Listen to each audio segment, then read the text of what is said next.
This is going to be the beginning.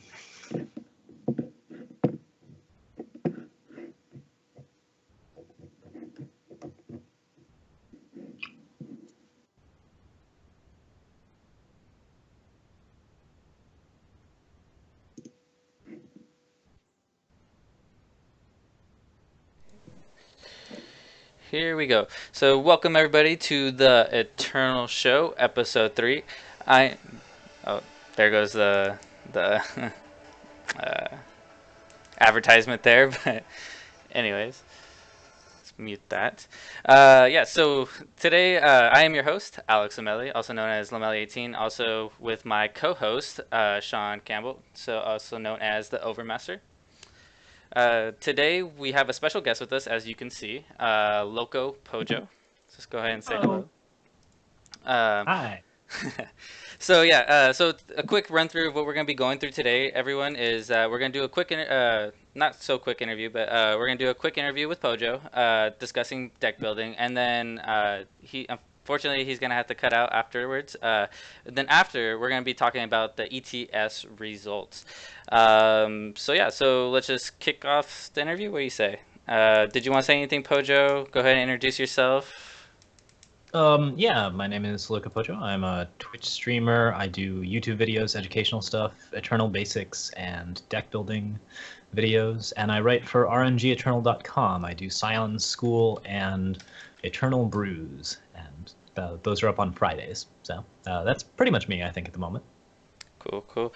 So go ahead, Overmaster. Start off this interview for us with the first question. So, in one of your articles, you discussed the pyramid of the different archetypes. So, what are the most important concepts? You can obviously go to the RNG site, and you have a very nice breakdown of the archetypes in that article. But I just want to hear it from you. What are the most concepts for building, for example, an aggro deck, a combo deck, control deck, a tempo deck, or a mid-range deck? What are the most important concepts? Those are five The most different important questions. concepts, yeah, that's a couple of questions. So I don't like to think of it as a pyramid so much, and that was something that we were trying to touch on in our article a little bit. Is that I sort of feel like it is more of a graph. Like you have a level of synergy on an axis and a level of tempo on an axis, like up and down.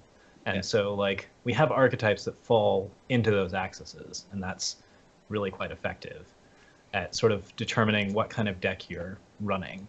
But I feel like the sort of like triangle where combo is like on a sort of in the middle is a little bit weird.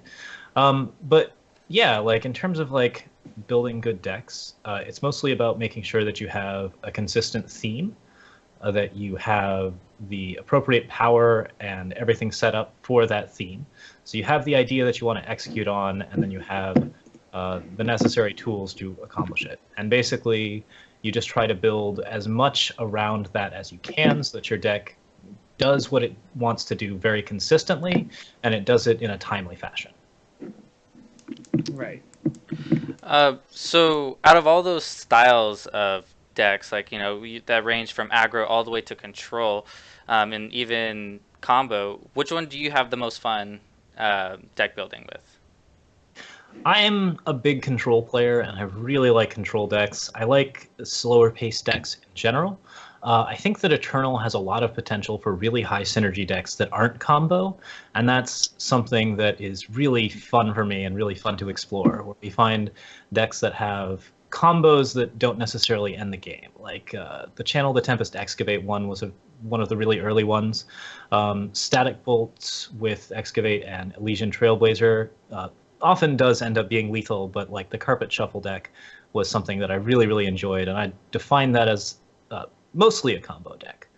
But yeah, so I think it generally ranges in between control and combo. Slower decks that do fun, really silly things. Yeah, that's where I enjoy deck building as well. Of course. And All right. so I noticed, like personally, just Turtle playing, City. playing constantly grinding Eternal, and when you try to, I noticed that combo decks tend to be like control decks with the combo in it. Like, do you find yourself like seeing that as well, or is it just my observation that I'm seeing? Or No, you're not wrong. There is such a thing as aggro combo, but it's not fully developed in Eternal yet, I think. There are only a couple of aggro combo decks.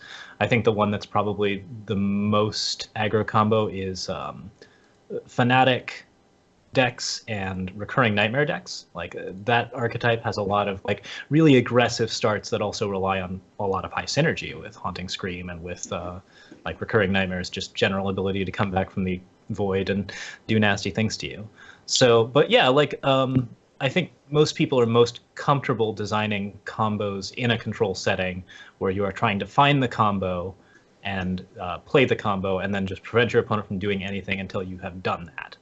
But there is such a thing as a deck that runs combos and is also just aggressive otherwise. And then, would you like say like touching on the Haunting Scream deck that you just spoke about? Do you consider that tempo, or is that more of kind of like what's the right word to put it there? Like, how would you describe that deck? I think it is definitely an aggressive or tempo based deck. I feel like the definition of tempo is very, very broad. So yes, we could call it tempo if we wanted to, but it's also something that sacrifices advantage with Fanatics. Like it specifically gets rid of the board and starts focusing on card advantage whenever you get a Fanatic through. So like there's definitely tempo there, and it's definitely an aggro deck, but it's also got this element where it doesn't care about board advantage in the way that most aggro or tempo decks would. Well, I define tempo as more specifically a power advantage kind of thing, like a power or board advantage, I guess, right? So, Sure. so if you're using your power every single turn, and the Haunted Stream deck is extremely good at using its power every single turn, right? It's actually one of the best at it because it's always Yeah. drawing enough cards, and all of those cards are cheap, so they tend to fit together in such a way that you never have excess power.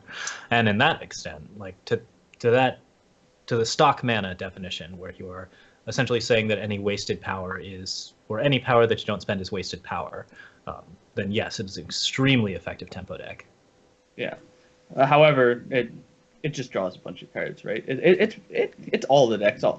It's why we're so enamored with you in specific, but also many of us are so enamored with building Haunting Scream style decks, is because the Fnatic itself is just such an effective card draw engine, right? It's really good. It was really good before they tacked the 3 health gain on it, and now it's Oh, even better. I know, right? It's almost busted now.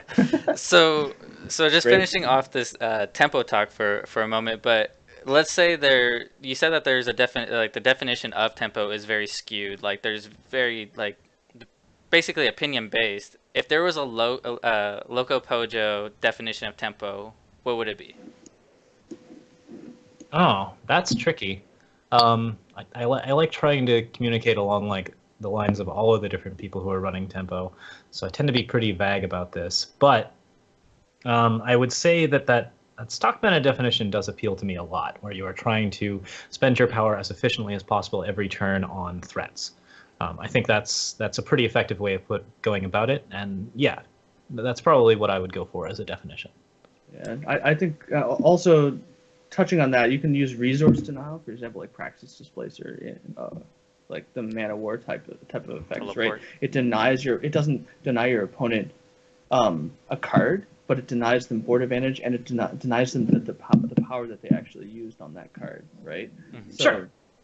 Yeah. That's kind of how I would define tempo. And at that point, you can start saying that it's tempo control if you really want to, but like it's just a matter of like how you feel personally about it, and also like yeah, if you're mixing those concepts, that's totally fine. Like you don't just build decks to be tempo decks. Yeah, You don't just exactly. build decks to be aggro decks. Yeah, for sure. You build a deck and then you try to figure out what type of archetype it is very often. Yep. Well, so there you guys have it. Pojo's definition of tempo, very vague, but we can see with this discussion that you can go very different places with tempo, that you can't give it a specific like borderline and confine it to like control or aggro. So, let us know in the comments if you're watching on YouTube, or also if you're watching here live on Twitch. Put it in the chat. Let us know what your definition is, and we'll come back to it. But all right, so let's move on to the next question here. So speaking about each different archetype, so just mainly speaking on aggro, control, and mid range, how much removal do you approximately run in each archetype, and then what type of removal? Because obviously, you have removal that is very situational, and then you have the unsituational type of removal like death strikes and stuff like that. Yeah, I think one of the mistakes that I make most often while deck building is not running enough removal. And I think you do need at least 8, probably 12 in a lot of different decks. But like, yeah, it's pretty important to be running like the 4 core removal spells of whatever your color is, like Torch or maybe 3 Annihilates and 3 Suffocates, that kind of thing. And actually having those cards in there can be really relevant to what you're doing. Sorry, what was the second half of that question? Oh no, just saying like so how do you decide on what type of removal though? Because like for instance, like for aggressive decks, at least I noticed like the Rakano builds and the other like red fire base that they're really like leaning towards torch and like obliterates more than suffocates and annihilates. Like how do you decide what type of like burn removal or just straight up removal or maybe like suffocates that only hit like 3 or power or less units to consider like annihilate to single mono faction to death strike all around? Like It's based on 2 things. The first is what your plan is, like what it is that you're trying to accomplish, and the second is specifically what's being run in the meta and like what it is that like your opponents are trying to run. So if you're seeing like a lot of other aggro decks, then you run more suffocates and you run more of like the low cost removal spells. If you're seeing a lot of control decks, then you run more of the unconditional removal and the stuff that like is really effective against those cards. And in particular, if you know that there is a card that answers your deck in a way that is very, very bad for you, like say Steward of the Past, then you want to run removal that can specifically get rid of that card, like Suffocate. And if you can really efficiently dispense with that card immediately, and that makes your plan way better, then you should be running a lot of that removal. cool, nice answer. I liked it. So yeah, so Overmaster, did you have a question or go off? No, I think that covers it pretty effectively.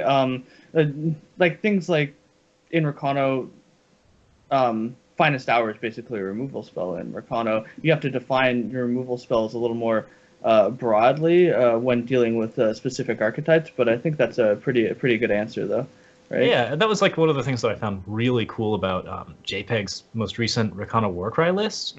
Was like we started using Finest Hour as a removal spell again because Stonescar Burn was really popular, torches were everywhere. Like it was a spell that like just happened to have like a better advantage over those types of decks. It was just really cool. For sure. Also, for the first few weeks, I was just so conditioned not to play around Finest Hour because nobody was running it beforehand. Yeah, because It's also just a good idea to swap things around every once in a while because if you just mess it up like completely and like just do something completely different, people aren't necessarily going to be prepared for those cards.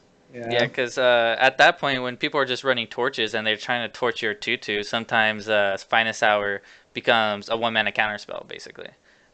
1-mana counterspell that also gives you 3 extra damage. It's exactly. Blowout. So, all right, yeah, so that was nice. So the next question we'd like to ask you is, where do you get your inspirations for brews, basically? Like, is there someone that inspires you? Like, maybe, like, do you get it from the chat saying, hey, build this deck around this card? Or is it just, like, you're going through your collection, like, hey, I like that card. I want to build around it and see what I can do. Like, where does that inspiration come from? I mean, it's mostly the latter, but you draw inspiration from all sorts of things. Like every once in a while, someone will definitely have a cool idea, and you'll see it, and you'll want to do something like that. I had a lot of opportunities to play around with the collection of Eternal, and like I was here from the very start of Closed, and like I basically had experimented with almost all of the different like cards before other people had seen them. So sometimes when people present decks, they're things like, oh, I've seen that, but it's really cool that you're doing it that way. But yeah, like I definitely basically I look at cards, and if a card interests me or I haven't played with that card recently, I try to think of new ways to break it. And I think that's one of the easiest ways to do it. Just look at a card and, is this cool? Do you want to run it? Then how can you make it work? Yeah.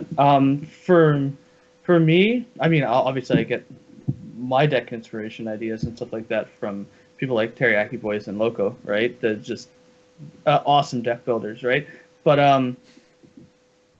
I come from a Magic background, so a lot of the ideas that I have are more entrenched in that theory, where you do have to think about things completely differently in this game, and it took me a long time to start thinking about things in a different way, because you have things like Dark Return, right? Dark Return is a really crappy card in Magic, right? It is a really crappy card because you can't buffs don't stay between the void and your hand and whatnot, right?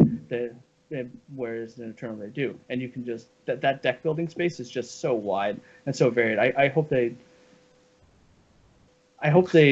doesn't get too busted, but at the same time, right? That deck building space is just so huge, even in the core set, that it I don't know. Recursion's definitely a very powerful setup. I mean, we already have a very powerful safety valve for that with Steward of the Past. I'm sure there will be more Reality Warden, Steward of the Past, or cards that exist when that archetype gets too powerful. But it hasn't been too powerful yet, and while I'm sure it's going to get more powerful, I think we already have some of the tools in place to prevent that from happening. So just good design on Direwolf's part. Yeah, for sure. And then, so kind of talking about like where you get your concepts from. So when you first start building a deck, like you're like, all right, I want to build this style of deck around these specific cards that synergize with each other, or just kind of, oh, I want to build a control deck and just building the best control deck you possibly can. How long does it take to become just a concept, like an idea of the deck, to an actual playable deck or competitive deck at that point, to be like on the ladder? How long does it usually take? When do you know, like, this is the most I can kind of do with this deck for right now? I'll put it off to later. Like, what is your thought process in that aspect? Well, I go through decks very fast. So to some extent, like, there are some that work right away, and there are some that just don't, like ever. And you can often know within a day or two if it's gonna work, or if it's gonna be something that's gonna need a lot of tweaking. Or if it's something that you're just missing a particular card. I think after like a solid day or two of play, it's reasonable to like have an idea of where the deck is going and what's going to happen with it. To really tune the deck and get like complete mastery over it, it takes a while. Like a solid week, I would say, to get anything ready for like a really serious tournament setting. And like, if I could, I'd play that deck for like a month straight if I could. But I'm way too busy, like just making up other stuff, and it's also a little bit dull sometimes. Oh, but yeah, you know, like if there were a big tournament, I'm sure that I'd spend a lot of time prepping one particular deck. Nice. So, oh, go ahead, Overmaster. What were you gonna say? Well, I'd especially like to know, like, that crazy deck you built for the invitational qualifier, I guess. The 4-faction. No, it wasn't even the qualifier. It was actually for the invitational, wasn't it? The 3-faction tokens list. Like, how long did that take to tune? Because that thing is a work of beauty, I must say. Like all the different synergies and different thought processes that must have gone behind. For example, the Finest Hour and the Stand-Togethers and whatnot. It just blows my mind, honestly. That one didn't take too long, and when we're talking about inspiration, I actually drew the inspiration for that deck a little bit from a friend of mine who is a person at Direwolf Digital. He mentioned that Praxis tokens might be something that were a real deck now, and so I immediately was just like, oh, I have to experiment with all of these things and see if any of them work. Like that was pretty much all the influence I got on that. But I was, you know, I do draw some inspiration from that friend, that I sort of wanted to come back to that. Anyways, yeah, that deck took 3 or 4 days. I think I started it on like Tuesday or Wednesday. And like it was like I ground it pretty hard trying to figure out what it was that it needed, and we tried a couple of different variants until we eventually got into the version that had Stand Together, and I was so happy with Stand Together. That part just clicked, and then after that it was much easier to put the rest of the deck together. Yeah, the best response to a lightning storm or a harsh rule is just to save all your creatures and then buff them all, right? Oh yeah, I think that is like a central weakness of the Praxis tokens decks, and you can either do something about it by making it more control and using a lot more vaults of the Praxis, or you can go extremely aggro and like Rally. still just run stand together. Yeah, and there's the mid-range option with stand together, and that's sort of what we have. And then, so one thing I remember about that deck, because we covered it a little bit on last week's show. What's up with Claw of the First Dragon, right? I believe it's Claw of the First Dragon. So was that just kind of thrown in there to be spicy, or did that actually have synergistic abilities with I the deck? mean, I think it's got great synergy with the deck. It's a lovely bit of removal. It's a pretty nasty weapon. Like the Entomb effect is very powerful, and then like it just has amazing synergy with the rest of your deck because it gives you nothing but tokens. Like if you get 4 tokens out of that, it can be pretty nuts. And there aren't that many 1-drops. You're gonna hit some ones that are pretty good. The main ones being Frontier Jito is pretty solid because it then just turns into a giant attack, and Grenadin drones are really solid. And we got 2 Grenadin drones against Rhino in one of those matchups, and that was just like instant lethal. Nice. Yeah, no, I think this is like one of the best places for that card, and I really like that card. I think it's relatively strong already, and it just needs a few more decks. Like it'll fit in a few more decks, even in this set, and definitely in the upcoming sets as well. And there have been a few times that I've gotten hit by a Claw of the First Dragon, just like, oh god, why? what's the before we move on to the next question, what is the worst 1-drop that you've gotten off of that card? Claw of the First Dragon, what I'm speaking of, is what's the worst 1-drop that you've gotten from the time playing? The worst 1-drop I've gotten off Claw. I mean, I haven't really gotten any bad ones off of Claw. I don't even know if it can hit Knife Jacks. I think it does hit Knife Jacks. But... Yeah, it hits Knife Jacks. Okay, sure. yeah, like you can hit 4 Knife Jacks off of it. I've never had that happen, Oh. but I mean it can just kill you. So, And, like, I guess generally Claw just hits some 1-drops are all pretty equivalently worthless, except when you get good ones. So. like in that style deck, are you kind of, because like the one drop that I could kind of see that you being sad about, but not really, is Blind Storyteller. Would you be sad to see that? Not especially. Having a Blind Storyteller late in the game is really, really good because then you can just siphon power out of your hand, and you're always at an excess of power if you have 7 power for Claw of the First Dragon. Like, Blind Storyteller is a really solid card unless you're trying to go aggro. Do you have Xenon Obelisk in that deck? I can't remember. You have Xenon Obelisk. Yeah, there should be 4. It's a very aggro archetype. Yeah, so past 8, you just don't need any more power for sure. So. Mm-hmm. And then, so moving on to the next question, at least, because I find myself terrible being at this part in deck building, is mana bases. So how do you go about like building a mana base? Is there like a mathematical like technique that you do, or is it just kind of trial and error? Like you just say like, oh, this looks good, let's try it out, and then, oh, it's not working, let's switch, put more banners in or more seats. Like, how's your process with building mana bases? There's a bit of trial and error. There's an element called the sample hand feature, which I always forget to use, but I recommend that people learn how to use early because I played in the versions where we didn't have the sample hand feature, and I think I'm just way not in practice of using it to determine what's a good hand and what's not. As far as power goes, you generally want to run seats of your colors, and then you want to decide on banners based on how much tempo you're trying to run, how consistently you're trying to hit your 1 and 2 drops, and how many 1 and 2 drops you actually have. And then with seals, you pretty much only put them in if you're not trying to make double or triple influence. And beyond that, the add power button is a reasonable way to do a mathematical calculation. And after that, there's an entire article we can write on this. But after that, the one other thing is after you use add power, which is just a good solid way to get a basic idea, you need to determine what your early drops are and try to make sure that the mana base can hit those early drops. And to some extent, you should be building your deck so that you don't have too many splash colors as early drops because you'll always be missing something early in the game. So you should have a core set and then your later game splash cards. Or you should design the mana base in such a way that you know what the weaknesses are and the deck covers for those weaknesses. And that's design of the entire deck, not just the power. Nice. Yeah, Yeah. that's really well Sorry. said. There you go. That's your viewpoint on creating mana bases. So that is There is awesome. for Go ahead. draft in specific. There is a mathematical way of doing it that I have come to enjoy from Magic that it doesn't port as well over to Eternal, but it is a baseline, and that's the you count the number of sources you have in your deck that you need, like the actual pips of influence that you need, and Mhm. you round it up, divide by two, and add two. Right? Yep. That is yeah. That Yeah, that it's that it's a good system. We don't usually use it on our streams because it's a little slow. Basically, it's not as entertaining for viewers, but I think it's a good idea.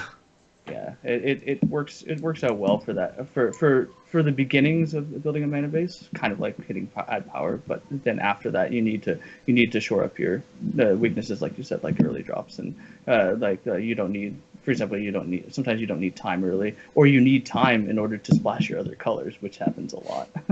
Yeah, we didn't talk about like numbers at all, but like definitely you want to run like 16 to 17 in draft. In control decks, or like in like ranked decks, you want to go like at least 29, but you'll usually want to try and invest in alternate ways to pull that power out of your deck as opposed to more sigils. Seek power is just the most important card in Eternal, and Yeah, like absolutely. I've said that a couple of times. Yeah, most definitely. Yeah, I personally do agree. Seek power is like the best fixing you could possibly have. Unless it's a fully aggressive deck, I don't go home without Oh, four yeah. Seek powers. Mhm. I don't. I like other people run three Seek powers, and I don't know how they do it. Yep, yeah, like, and there's a lot of different ways to do it. Like I've seen a 29 sigil deck that was actually quite good. It was Deep Porch Plate Recano, and that was just like no seek powers, but like because you have to hit your early drops, but then you also have like plates at the top, Okay. and because Yeah. you need to hit those so consistently. But for the most part, if your deck is slow, seek power and try to make it to at least 29. Maybe go higher than that if you're control. Yeah. Nice, nice. So in your article, in your Scion school article, the basics of deck building, you mentioned that you should strive to stay at the minimum of 75 card decks, or the deck size, sorry. Um, but is there ever a time where you want to go higher? Because you didn't mention that specifically. You just said that you might want to, but it's best to try to stay to the minimum, which is 75, because it makes your deck more consistent. Do you see Mhm. like a situation where you want to go higher than 75, at least by one card or maybe more?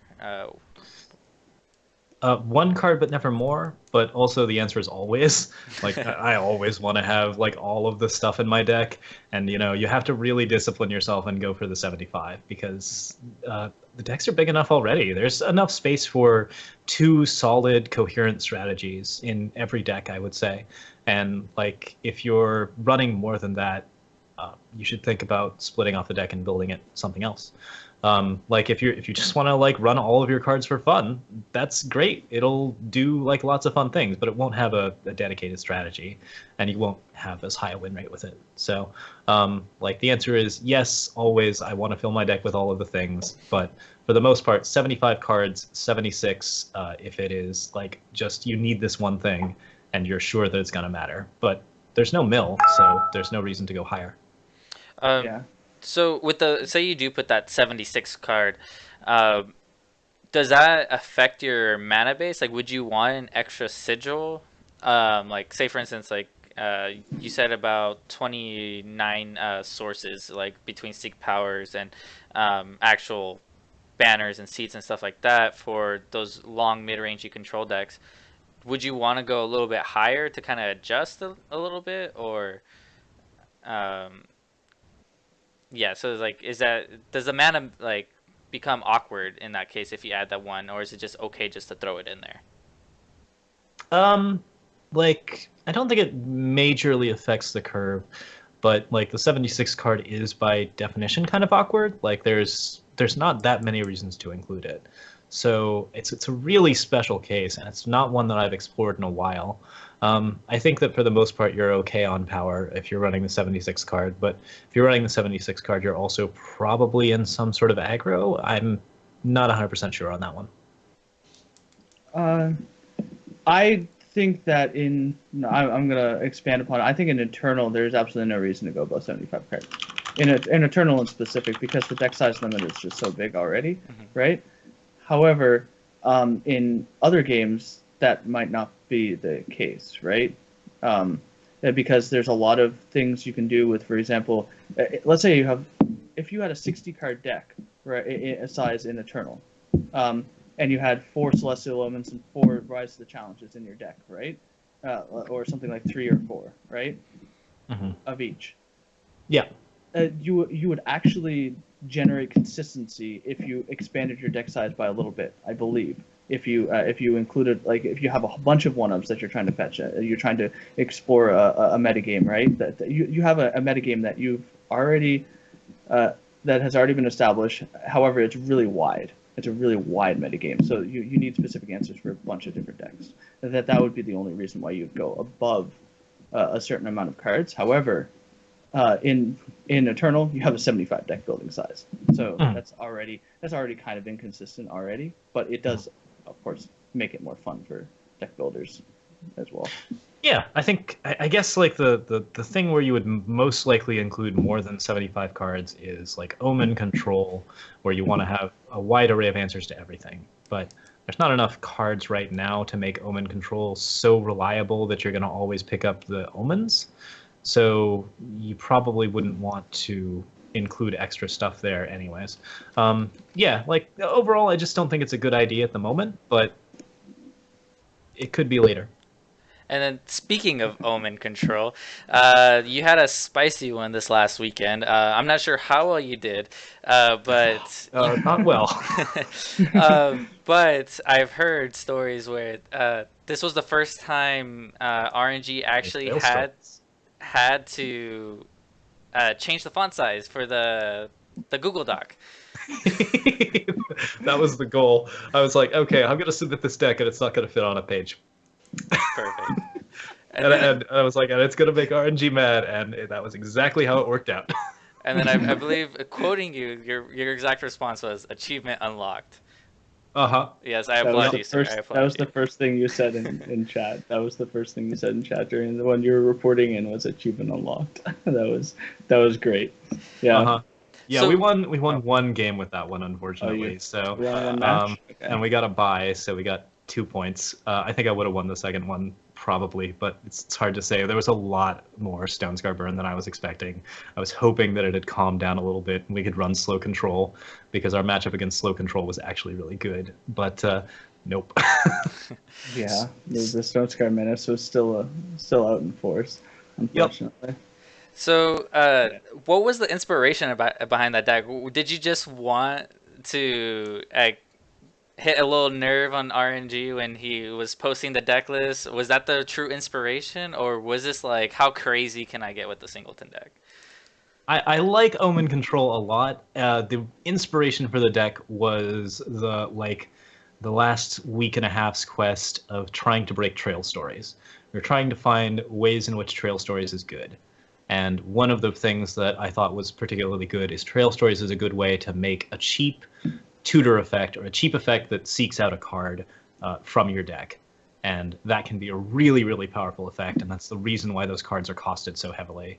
So because the other thing that Trail Stories is kind of interesting with is Harsh Rule, we decided on a deck that had Rise to the Challenge and Harsh Rule and Celestial Omen, and tried to make those very cheap so that we could efficiently get to threats before other control decks could deal with them. Yeah. Also, the synergy between Trail Stories and Rise to the Challenge, Rise to the Challenge is a 4-costed card, right? You're going to be dead by turn 4 a lot of times, right? And so rising on turn 4 as your only play is kind of bad, but rising on turn 3 is actually not even that bad of a play if you're going to find a specific answer, specific situation. Also, exactly, yeah. The Smuggo Stash synergy as well, right? That being able to Smuggo Stash something back and be able to play something on the same turn is something that is quite powerful as well. Yeah. Yeah, and then we have a question from the chat. Thundershot wanted to ask, so how was your Combri mid-range or your versus match against Combri mid-range with the Splash of Shimmer Pack? Did you go up against that by chance? I think one of the rounds was a versus match against it. I don't remember if we went 1-2 or I seem to recall that I lost against one Combre deck and like 3 Stonescar decks that night. And yeah, it went okay. It was a little bit awkward. I think we had like some power screw issues. I don't remember the match that well, but overall it went okay. The main thing about it was that particular mid-range deck ran stand togethers, and that's very bad for us because our particular plan was lightning storms and harsh rules and not a lot of removal other than conditional stuff that we fetch as singletons. So yeah, we got run over by that deck. Oh, I guess that was against him there. That's so right. yeah, I assume that he's just being, like. Oh, okay. Oh, I just saw the cap. It was a rhetorical question. But anyways, talking about Trello stories. So we touched on it before that you went through a week of brews trying to find the best fit for that card. How did that go? Like, did you find a specific deck that you felt that, oh, this is the home, or this is where I think it would be home at, or what was your success with that week? Omen Control was one of our better ones, and I think that deck might actually still be strong, even though it did not behave as well in the tournaments, and it's not behaving very well right now in the Stonescar Burn meta. I think there's an interesting archetype there. I'm interested in tweaking that deck more. The other one that we had a lot of fun with was a recurring Nightmare brew that used Rise to the Challenge and Righteous Fury, because both of those cards are really fun if you make them cheap, and both of those cards are pretty good if you put them on Recurring Nightmare. That one's to be continued still. The rest of them didn't work out that well. Trail Stories is not, I mean, it was never a good card. We didn't really, it's not very good when it was Shamanic Trance, and right now it's not very good at the moment. But it might be someday, and it might still be in set 1, and we're still trying to find it, but we're gonna have to eventually sort of wean ourselves off of all of the random Trail Stories brews and start doing other stuff as well, because we're like rank 300 master right now. I don't know, gotta start climbing. And plus, there's a lot to explore with the game, and for like so much more to come too. Because not sure when the next set will drop, but with your next entourage of brewing, what's the next card that you think you're gonna go for, or you haven't decided yet? Oh, I have no idea. Probably the promo card. No, almost certainly the promo card. Oh, and we also want to run Film Cauldron, but I still haven't actually gotten a single copy. Someday soon. So hopefully but, see that. Yeah, I already have some ideas for that. Cool. And then, oh yeah, go ahead, Overmaster. I've definitely done the old. My opponent plays a Film Cauldron, and after they discarded 4 cards, Furnace Mage it. So I mean, it's a little. And yeah, I don't know if Film Cauldron's really that excellent. Especially I'm not super excited by it, but I'm still interested in building a couple of decks. Yeah, and for sure. Let's say that I wanted to ask Loco, how did the I think a very strong version with Trail Stories is actually still the Carpet Shuffle style decks, because one of the things about a Trail Stories is that it reduces the cost forever of the card. So you can obviously get 0 cost bolts or whatever, right? 0 cost excavates to excavate back excavate, right? Like did that not work out as well as what I thought it would work out? Carpet Shuffle's in a bad place right now without push onwards, and that's really unfortunate because it is my baby. I'm real fond of that deck. But it's true that Trail Stories Carpet Shuffle was a really interesting archetype, and the reason is like an even funner one, which is getting a 0 cost second sight with Echo, because that is an infinite draw. And if you have like enough of them, you can't go infinite because you can only have up to 12 cards in your hand, which is sad, but sure, you just have to discard all of the stuff, but like it is still a way to just draw whatever combo pieces you need forever. So yeah, true. Perfect. So Overmaster, do you have any last questions for Pojo? I don't think so. All right, and then before we let you go, Pojo, because we're coming to the end of the interview, and I know that you have another commitment that you had today that you let us know about.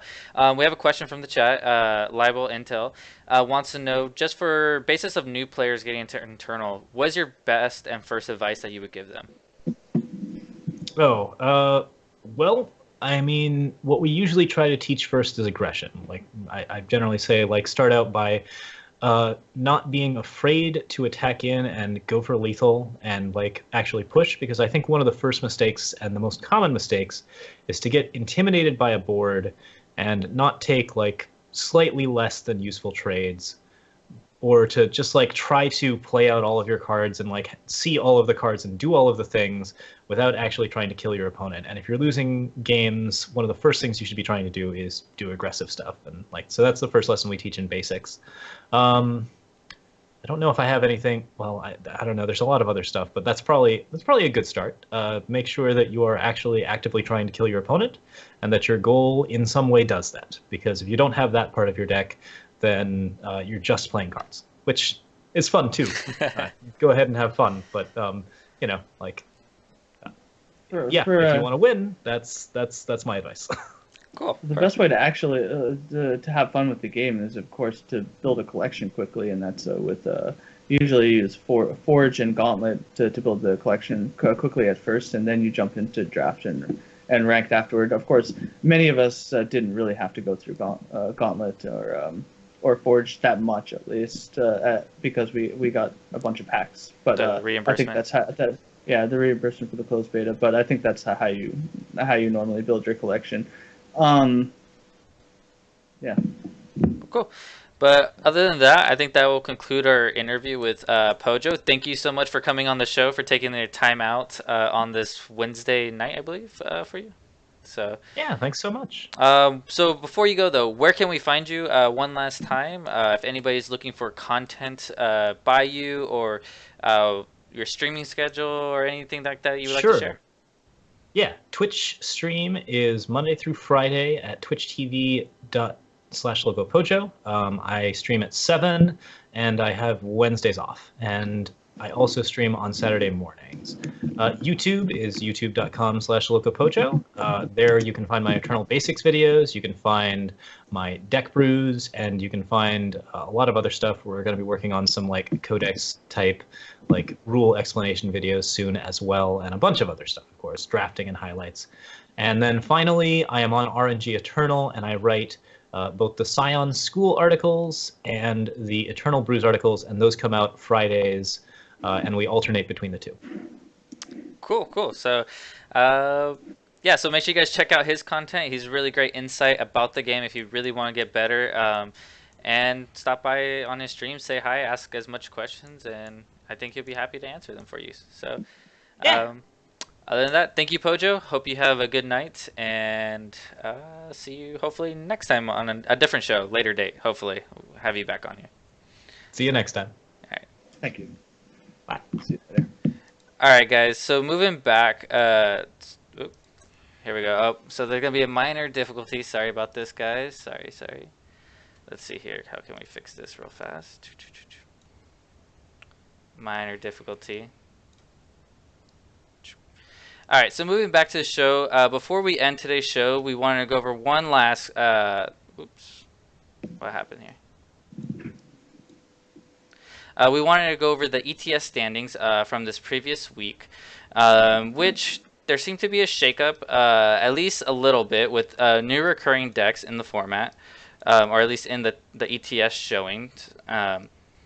With our first place deck that we will be talking about right now is, well, first let's congratulate our first place ETS winner, Sir Rhino. He played Felon Control, which is a huge adjustment to the meta, at least from the past 2 weeks that we played, or that has happened, with Stonescar Midrange and Stonescar Burn being the top contenders in each tournament so far. What do you think about this deck, Overmaster, and how do you think this is shaping the meta of the ETS? Well, Felon Control didn't really shape the meta of the ETS too much. There wasn't very much at all of Felon Control, like maybe 2 or 3 lists, but it's certainly shaping the meta currently. That's I see a lot of the Felon Control. I like Sir Rhino's list. There's a lot of things about this list that's just Yeah, let's talk a bit about at least the thing that I find most exciting about the list is the spicy one of Snow Crush Animist. What do you think about that card, and how do you think that it plays out in most matchups? I think it's a win more card in the matchups that you really maybe not. Maybe it's a great against the token strategies because even by then they're only going to be they're only going to be 3 power, right? Even by the end of the game, even with the Xenon Obelisk out and 8 power, they're still going to be only 3 power. But in the matchups that I think that it's most useful in, it's it seems like it would be a win more card to me. However, Rhino on the stream, and you can find him at twitch.tv/Sir Rhino. He mentioned the fact that all day during this tournament, the Eternal Tournament Series, it just was crushing people, like Hence Snow the name. Crush. Hence the name. Yeah, it was just crushing people. So what do I know, right? He knows the deck more than I do. He's been playing. Sir Rhino's been playing this deck forever. Oh yes, I would have to Literally say forever. at least much like from what I've seen on his streams and also what he talks about is that Villain Control is basically his baby. Um, like he works on this deck all the time. Every time he gets a chance to play it, he tries to play it. So if you have any questions about Felon Control, I think he would be the guy that you want to talk to for sure. But anything else about the list that you find interesting? There's a one of Miss Feldrake, which has been seeing a lot more play on the ladder. I feel that the buff of getting Aegis itself has made it a lot powerful. Like, what are your thoughts on that, Overmaster? Well, I run Miss Drake in a 4 Rise to the Challenge deck, and it's just been absolutely incredible every single time I've either drawn it or searched for it. It's just absolutely great. And with the Celestial Omen, you can just find an Aegis at any time, right? Especially if there's also in the sideboard, there's an extra Celestial Omen. So in certain matchups, you might want to bring in the Celestial Omen so you have 3 Misfill Drakes, specifically against like Stone Scar Burn. Island's favorite is, of course, it's useful as both a power draw, especially since you have Champion of Cunning in the deck. And the thing that you want about Champion Cunning is the 5 Primal first, and Island's favorite helps with that. Oh yes, I don't because know. you want to get Misfill Drake the. is just. Oh, sorry. Yeah, you just want to make sure that it has the flying Aegis so it doesn't just die right away when you play it.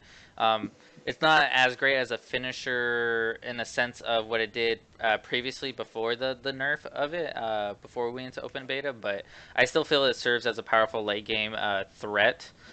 But yeah, what were you saying? Sorry. Yeah, it basically you don't want to draw it necessarily early against Stone's Covering because then they're just going to use a Caleb's favor to knock it off or like a Fire's favor. But you do want the ability to tutor it up or to have it late game, so you want to draw it at just the right time, so that it stops their obliterate to your face, right? Or their Umbran Reaper, which is even worse, right? It's the worst thing is of course Virus favoring. It's like getting that huge value of Virus favoring an Umbran Reaper, but you're gonna die anyway, right? Yeah. But Mr. Drake stops that. What I found actually interesting about the list is not very controversial. I think is that the 3 Withering Riches instead of 4, right? I know that it's a very high cost. I know it's a very high cost unit, but it's basically a combo Withering Witch combo deck, and you're only running 3 of them, right? So that to me is a little interesting of a choice. It obviously worked out well for him, so I would have to defer to Sir Rhino for Yeah, because usually you have the Withering Witch combo of play the Withering Witch, Lightning Storm, or follow it up the following turn with the Black Sky Harbinger to just deal 1 damage to their whole board to clean it all up. But yeah, so I think this oh yeah, and then you could combine it with Var's Favor to ping the creature for 1 damage as well. Or the Jotun Hurlers in the board.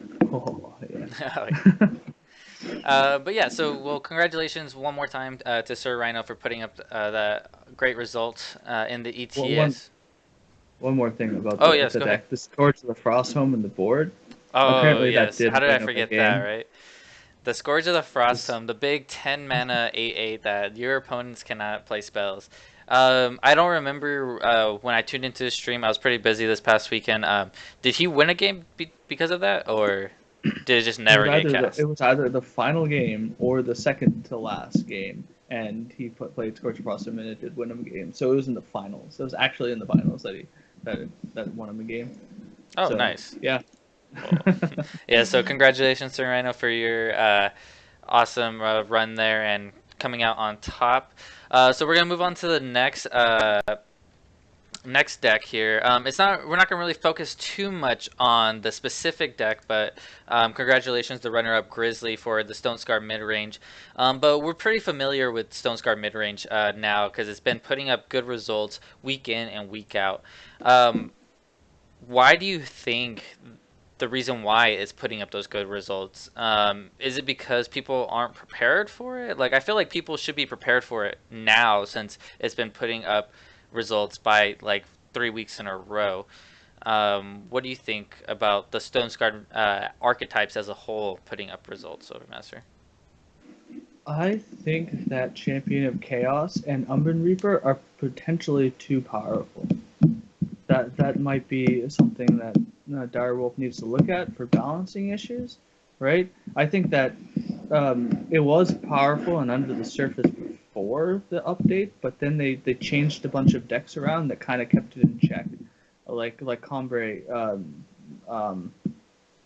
I guess they didn't really change Combre around too much. Although Desert Marshal being a 2/2 instead of a 2/1 is a huge deal. You may not realize it. You thought to yourself it's not a huge deal, but it is. Like you will get certain trades that that in before were just straight out advantages for the Desert Marshal player. You've got Seraph that exhausts when When she it ultimates, exhausts or when like she can't ultimates. ultimate if she is already exhausted by Yeah. being stunned or permafrost.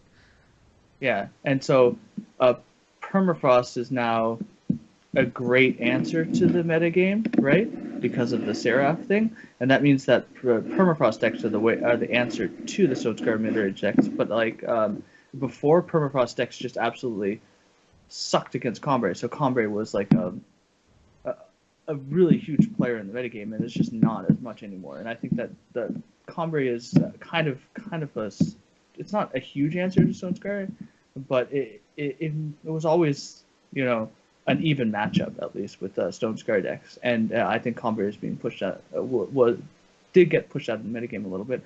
Also, yeah, I just think the decks are very, very powerful, and it's very hard to answer.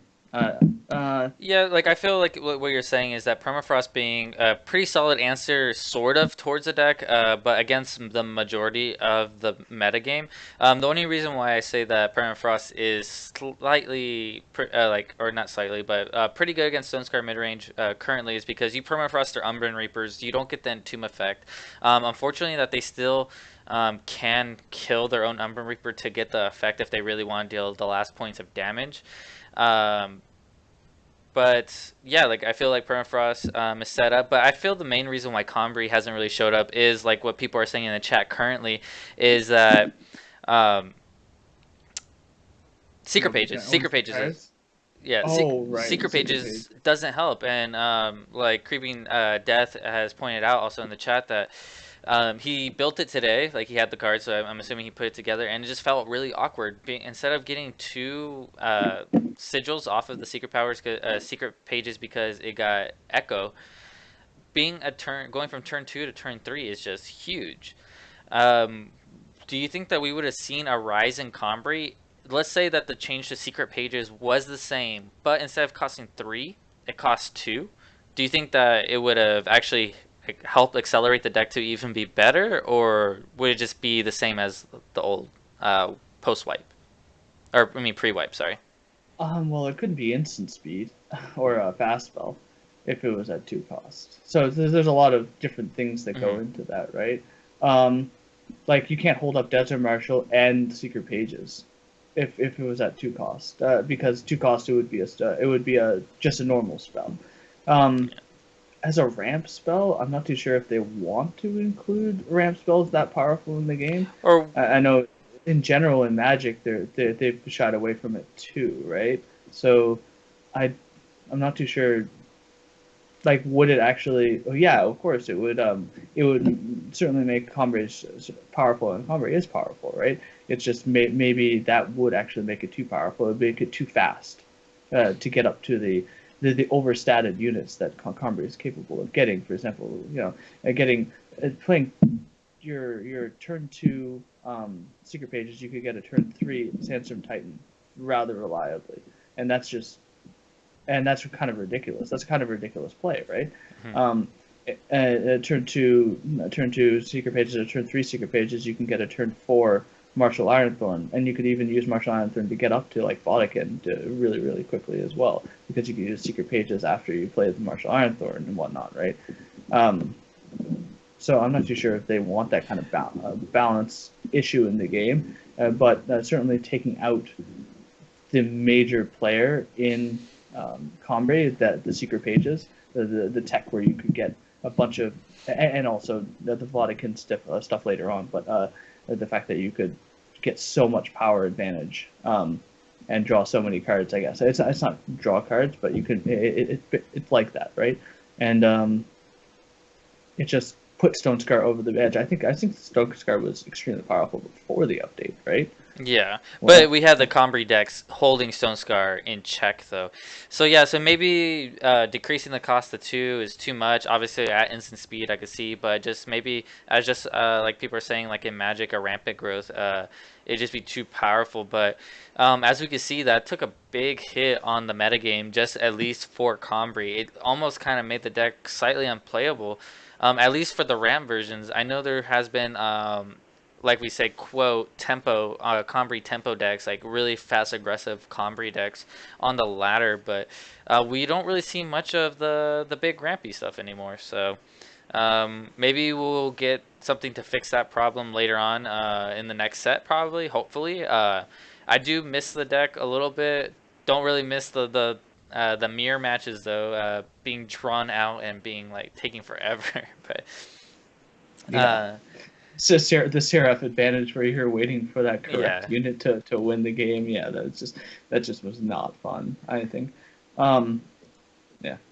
But yeah, and then before we move on to the next deck that we want to talk about from the ETS, a little shout out to the Stone Scar Callus deck that appeared also on the ETS. Overmaster, I know that you wanted to point some few things out about the deck.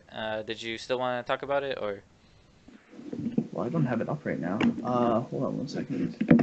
Do you have it Oh no, I available don't have for it us? up. All right, well, Oh, go ahead and pull it up, and we'll come back to it if you want to talk about it. yeah. I'll Um, bring it up. But all right, well, we actually see the person in the chat right now that the deck that we're gonna talk about, and That's right. we would like your opinion, Ilyak. Look at the devil. You Look at got the devil. third place, so congratulations on that. Third place with Elysian mid range. The things that I just want to talk about is why don't we see it a lot? Either on ladder or in the ETS. Like, why aren't we seeing Elysian mid range? I think it's a good deck. It's probably not like obviously overpowered, like has a lot of synergistic stuff. But Overmaster, like, what are your thoughts on not seeing it at all, pretty much anywhere? I don't know. I don't think the correct build has been figured out post the board. Maybe post open, right? I just Yeah. don't think the correct build has been found. That people have been working on other lists because it's kind of a legendary heavy deck, isn't it? Yeah. Right. So people weren't really working on it, and now that they actually have the support in their collections for it, it's a little easier. Um, I'm not too sure. Whenever I face it on the ladder, I either lose to it or it's a close game. There's never any like I've run over this deck, right? It's a very solid choice for any metagame, I think. Um, But yeah, yeah, yeah. So, but the early congratulations, game. Ilyak.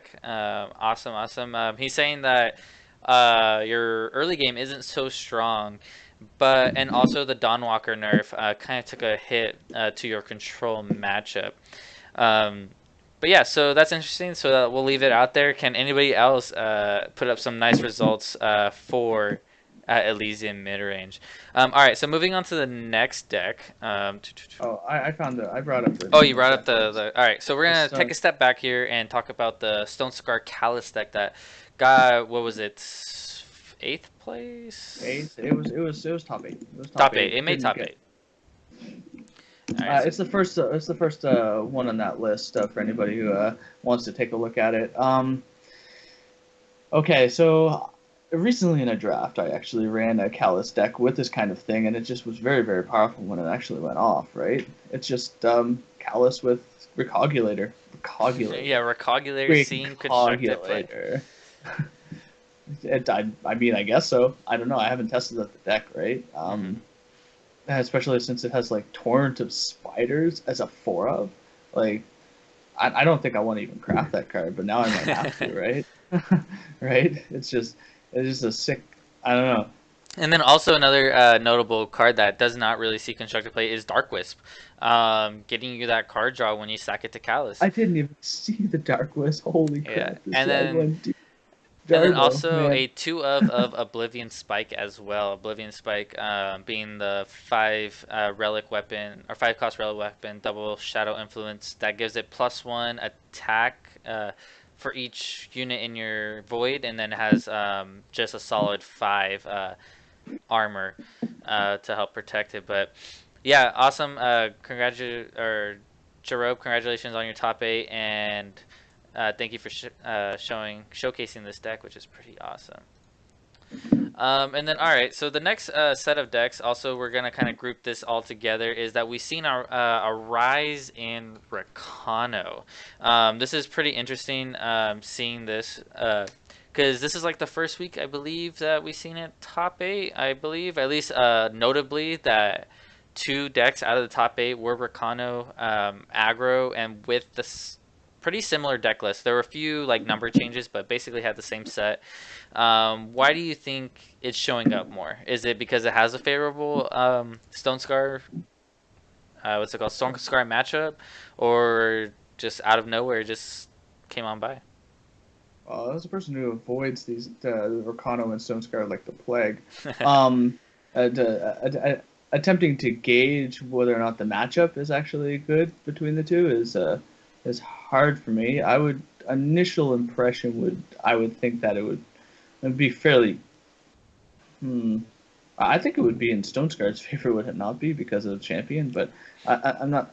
I'm not too sure. I don't think Rakano's just a good deck, and nobody was playing beforehand because people were sort of the people who were playing in the ETS and still are playing in the ETS are mostly closed beta players, right? We're kind of all getting tired of Rakano, right? Mhm. Seeing Rakano on the ladder and playing Rakano. It's not a particularly interesting deck. I like this one a little bit more because it has more tricks and stuff like that. But Yeah. these versions with Finest Hour and Righteous Fury and whatnot. But it's not, for me at least. It's not a particularly interesting deck to play. I played a lot of Rakano. I have played a lot of Rakano, and you eventually do get burnt out on it. Maybe the rise is because people were less burnt out on it, right? Yeah, And people they getting burnt just out saw- on saw- Stone Scar Burn. Yeah, people are getting so burnt out on Stone Scar Burn, and now they're switching to Rakana because that's the go-to tier 1 deck that's easy to build and whatnot, right? Yeah, and I agree with all those points. I just want to drop the question because we haven't really seen it in weeks past. Also, Thundershot in the chat said something I think that is also noticeable, or at least good to mention, is that Rakano is the builds that you see in ETS are slower than the latter ones, and I feel that it's because they're using their sideboard effectively, so they're going a little bit longer and kind of like playing more of a mid-rangey game. So that's You sweet. can't go all in a community that runs a lot of control, right? Because sure, you're going to get those games where there's just no response to your strategy, but a lot of times you're going to go all in. They're going to take out your one unit and you're going to be dead. You're never going to recover. They're going to lightning storm away 2 of your units and you cannot recover, and that's why you see things like Finest Hour and whatnot, I think. Yeah, and I like that And more addition of Finest strategy. Hour. Yeah, I like the addition of Finest Hour and using it as basically a removal spell, like kind of what we talked about in Pojo's interview is, use it as a removal, use it as a one power counter spell that buffs your guy if you're attacking, which is pretty sweet. Um, but yeah, so the last deck that we want to cover for the ETS, well, it's because it's super spicy. It's a four faction killers list by Teriyaki, but was played in the ETS by yours truly, the Overmaster. By me. So Right. how did you like? So just talk about your experience in the tournament with the deck, and then we'll talk about the deck as a whole. So how did you do? Let's not talk about my experience in the tournament with this deck. I don't know.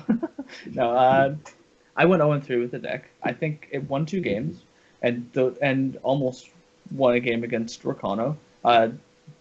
Unearthly, who made top 8 with Rakano, actually top decked a torch to kill me in the first game, and then ran me over in the second game. I think the deck is very powerful at what it does. However, it has a very large amount of there are some weaknesses in the deck, and I tried to fix it up with the Sandstorm Titans and whatnot to give it a more oomph, I guess, instead of relying so heavily on your Copper Conduits and your Pyre Knights. But the deck basically, okay, so the combo line is this, right? The combo line is this. Okay, you have a Copper Conduit, you play the Copper Conduit, or you play a Pyre Knight and you ult the Pyre Knight, and then you either they kill it and you Dark Return it, or you play Safe Return to bring it back, and then you put the Copper Conduit back down, and then you have a Predator's Instinct, and you can put it on the Copper Conduit, and now it's big, it's much bigger, and now you can kill their unit with the Predator's Instinct and get the Overwhelm to go through on the unit. And with the Righteous Fury, that is a lot of damage. That yes. Overwhelm that goes through. And Thundershot, I'm sure is he in there? Yeah, he's here.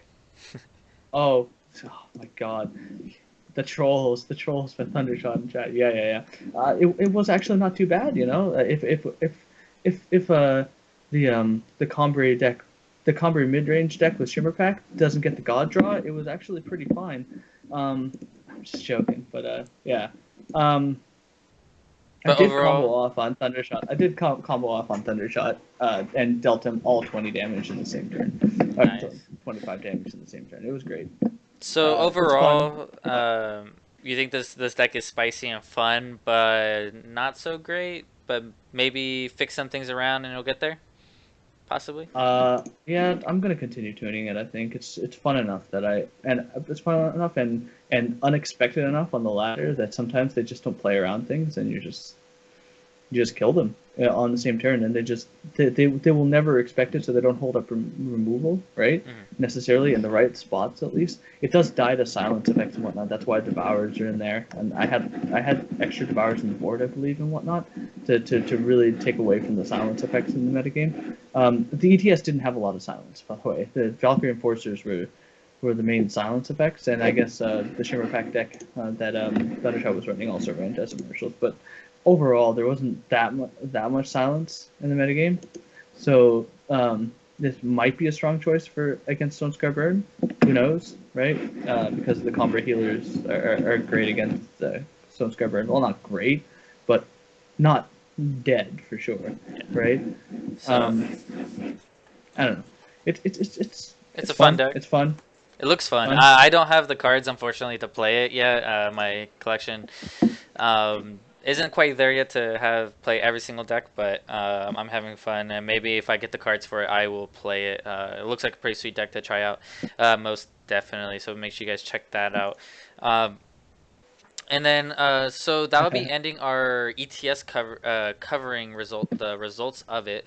But there was a great question asked at the end of the show last week, and just like to mention, if you're watching on YouTube, make sure you guys, if you have any interesting questions, please put it in the comments, and also in the chat if you have any questions, please feel free to ask, and we may give you a shout out during the show, or if not, definitely the next show, if we find your question interesting.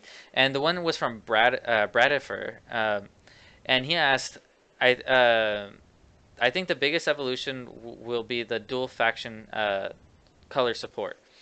Do you think Direwolf Digital will create incentives for monocolored decks?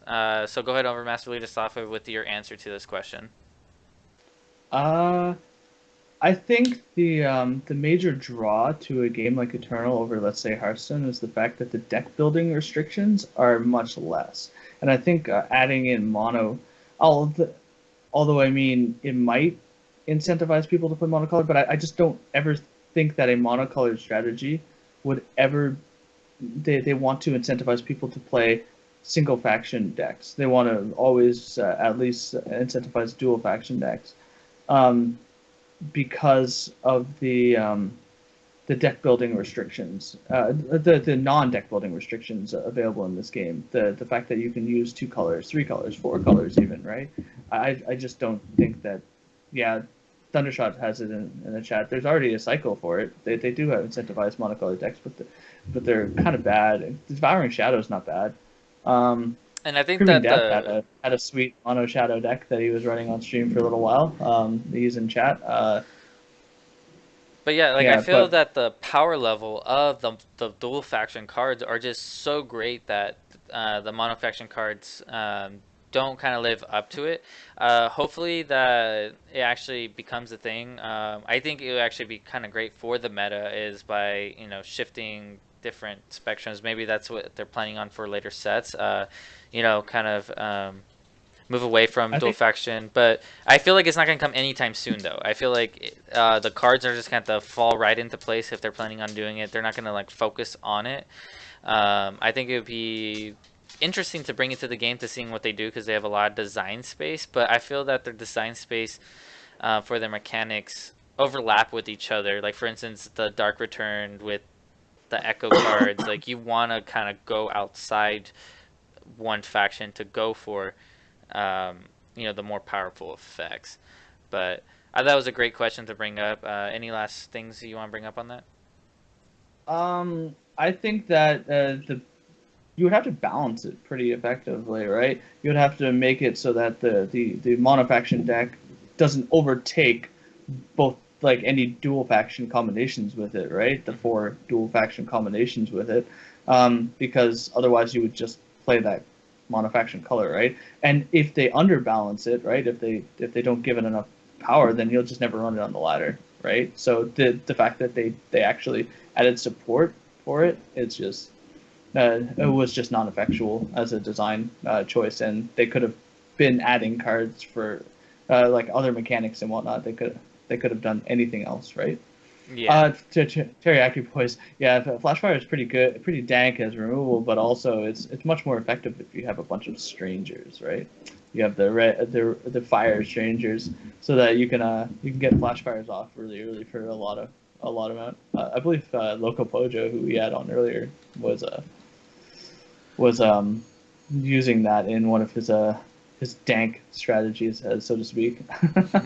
And one last thing I want to mention about the single faction, I feel that they're gonna hopefully they try to avoid the epidemic of mono blue and mono black from Magic. I don't know if anybody saw that a few years ago, but how mono decks were just kind of running around the format and just suppressing everything just because of the cards. But I feel like that they will be very cautious of that. But if they want to introduce it, focus more on monocolor decks, I'm open to it. I want to see what they have to bring. This game, they can mess around with a lot of stuff. But yeah, so so one last thing we want to cover today is the what command did I put it? There we go. Is the Eye of Winter Classic. So RNG announced this the other day about the Eye of Winter Classic. So if you guys want to bring it up, it says that it will be held December 28th, 7 p.m. Eastern Time. Or no, sorry, not December 28th. It'll happen on December 28th, but you must be registered deck list submitted by the 27th, the night before. It seems like it's going to be like once a year, an annual type of thing, it looks like. Maybe twice a year. But really great prizes. First place gets a Steam copy of Middle Earth's Shadow of Mordor, and then plus a $20 Steam Steam Cash credit, and then a champion badge. I'm not sure what they mean by the champion badge. I don't know. What do you think is the champion badge? I'm not sure. That's probably a Steam thing. You just get something to And show off on your Steam account. okay, that makes sense. I didn't think about that. I was a little confused when I read that. Second place gets a $20 Steam card, and a third place gets $10. And I believe that this is all brought to you by someone made a Jello donation. Moose. There you go, Jello Jello Moose. Jello Moose, who was the guy behind the Eternal Deck Stock Cards site, by the way. So give him a shout out there. Oh yeah, and this is completely separate from the Eternal tournament series. You won't get any points for the ETS if you participate, Yeah. but it's just being hosted by RNG, who hosts the ETS. So yeah, so I am looking forward to playing that. I don't know about you, Overmaster. I'm gonna make sure that that day is open for me to try to play in it as best as I can.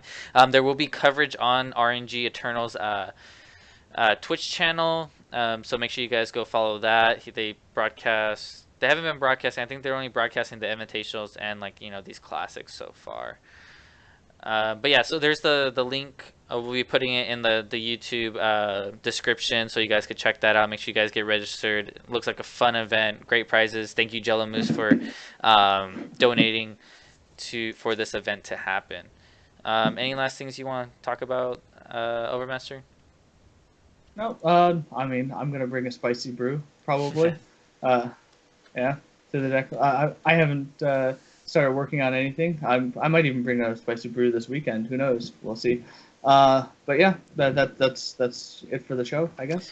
Yeah, so before we cut out here, just remember, guys, follow us on Twitter so you guys get updates about the show, when we're going to be going on. Also, yes, catch us on our YouTube channel. For our past episodes, they go on up the day after, so they'll be up on Thursdays so far. We're looking to change the day of the show to a different date because I no longer have a class currently because I go to college. So we're looking for a better time and day to set the show up for, at least till my upcoming semester starts. So you'll get updates about that on Twitter, and also if you tune into either my or Overmaster's stream, as you see on the screen, that's our stream name. You guys can ask us about that also. And also, if you want to showcase any awesome Eternal content, you could email us at theeternalshow@gmail.com or message us at the Eternal Show on the Eternal Discord, or private message us here on Twitch, or talk to us on our channels. But other than that, I am Alex Amelia, your host, with my co-host Sean Campbell here, the Overmaster.